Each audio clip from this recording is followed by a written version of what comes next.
वो डॉल को कहीं और रखते थे, पर कुछ टाइम बाद उस डॉल की पोजीशन चेंज हो जाती थी।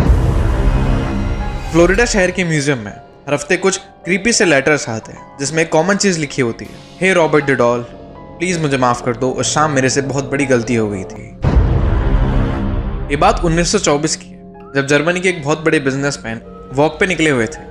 तभी वो देखते हैं कि शॉप पे एक अजीब सी डॉल रखी है जो उनको बहुत ज्यादा अट्रैक्ट करती है और वो 2 मिनट के लिए उसे घूरते रहते हैं। थोड़ी देर के बाद वो डिसाइड करते हैं कि ये डॉल मैं अपने पोते के लिए ले जाऊंगा जिसका नाम होता है रॉबर्ट यूजीन।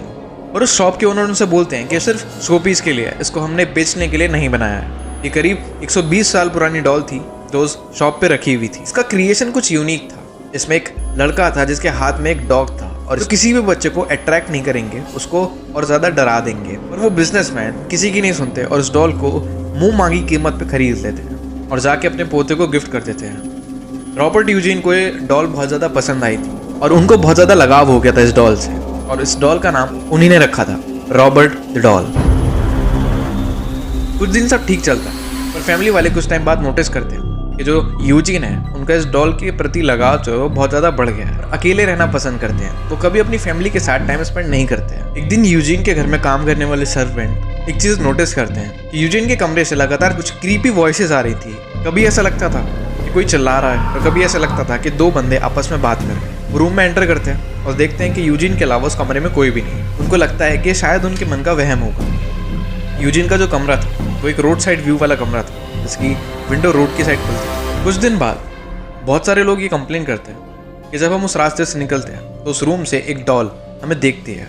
वो हमें तब तक देखती है जब तक हम उस घर को क्रॉस नहीं कर लेते। एक दिन देर रात यूजीन के कमरे से ऐसी आवाज़ आ रही थी मानो कोई फर्नीचर खिसका रहा है, किसी टेबल को बहुत जोर जोर से कोई पटक रहा है। घर वाले भाग के यूजीन के कमरे में जाते हैं और यूजीन को देखते हैं तो वहाँ पर वो डरा सहमा बैठा था जिसकी आंखों से लगातार आंसू निकल रहे थे। वो फर्नीचर इतना भारी था जो किसी बच्चे से नहीं उठ सकता था। उसके बाद यूजीन के घर वाले उससे पूछते हैं कि सब किसने किया। वो कुछ नहीं बोलता है, उस डॉल की तरफ फिंगर कर देता है। और यूजीन का लगाव दिन ब दिन उस डॉल से बढ़ता जा रहा था। ये चीज़ देखने के बाद यूजीन के घर वाले थोड़ा घबरा जाते हैं। इसी बीच यूजीन का स्कूल ख़त्म हो जाता है और उसको हाई स्टडीज़ के लिए अब्रॉड जाना पड़ता है। कुछ साल बाद यूजीन अपनी स्टडीज़ कंप्लीट करके वापस उस घर में आता है। अब उसको इतना लगाव नहीं रहता उस डॉल से।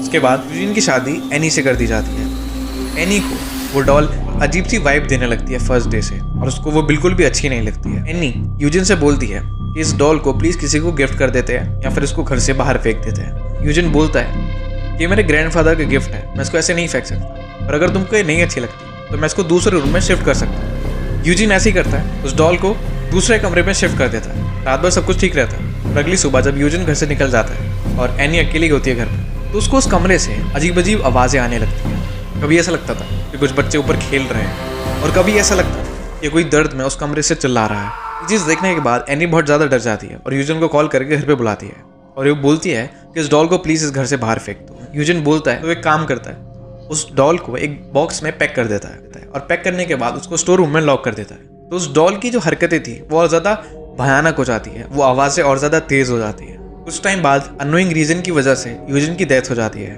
और उसकी डेथ एनी को बहुत ज़्यादा इफेक्ट करती है और एनी भी कुछ दिन बाद मर जाती है। उसके बाद एक नई फैमिली इस घर में रहने आती है। उसको इस डॉल की स्टोरी बताई जाती है कि एक ऐसी डॉल है, अजीब अजीब एक्टिविटीज़ करती है और इसकी वजह से शायद वो फैमिली वाले भी मारे गए हैं। और वो फैमिली बिल्कुल भी बिलीव नहीं करती इन सब चीज़ों पे। वो डॉल को वापस निकालते हैं और उस फैमिली में एक छोटा बच्चा होता है, उसको वो डॉल गिफ्ट कर दी जाती है। सेम वही चीज़ उन फैमिली वालों के साथ भी होने लगी। वो डॉल को कहीं और रखते थे पर कुछ टाइम बाद उस डॉल की पोजीशन चेंज हो जाती थी और जिस कमरे में डॉल रखी होती थी उस कमरे से अजीब अजीब आवाज़ें आती थी और कुछ टाइम बाद वो फैमिली भी वहाँ से चली जाती है। और जब उनके साथ ये चीज़ें होती हैं उस डॉल को एक म्यूज़ियम में रखवा देते हैं। कहा यह जाता है कि उस म्यूज़ियम में जब उस डॉल को कोई देखता है और अगर उसका कोई मजाक बनाता है, उसके साथ कुछ ऐसी एक्टिविटीज़ होने लगती है, या तो उसकी मौत हो जाती है या फिर वो मेंटली अनस्टेबल रहता है।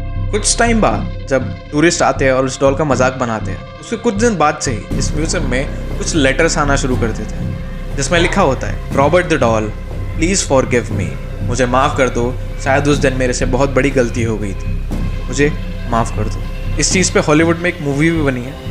तो ये थी रॉबर्ट द डॉल की स्टोरी। अगर आपकी वीडियो थोड़ी सी भी अच्छी लगी हो तो इस वीडियो को लाइक कर देना और इस चैनल को सब्सक्राइब कर लेना। Thank you so much for watching this video.